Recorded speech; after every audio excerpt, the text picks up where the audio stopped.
সেপাই মন্ত্রী তোমরা সব বাইরে যাও, আমি এখন মুন্নি ভাইকে নিয়ে ফুর্তি করবো। রাজা কি হয়েছে মা, তুমি কাঁদছো কেন? তোর বাবা আজ তুমি আমাকে খুশি করে দিয়েছো মুন্নি ভাই, তাই এই মুক্তোর হারটা আমি তোমাকে উপহার দিই। এ কি করলে রাজকুমার? আমি তোমার বাবার রক্ষিতা।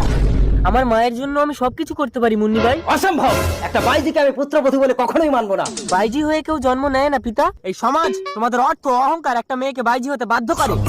রাজকুমার ধ্রুব, আমি তোমাকে তেজ্য পুত্র করবো। মা তুমি কিন্তু সর্বহারা হবে পিতা। এই পুত্র হারাবে, পত্নী হারাবে, এমনকি তোমার রক্ষিতাকেও হারাবে পিতা। সেপাই হ্যাঁ মহারাজ। সামান্য একটা বাইজির জন্য তুমি কেন মরবে রাজকুমার? আপনি পাপী রাজা। মুন্নি ভাই, এই সংসারে আমার প্রয়োজন শেষ, চলো আমিও তোমার সাথে উপরে চলে যাবো।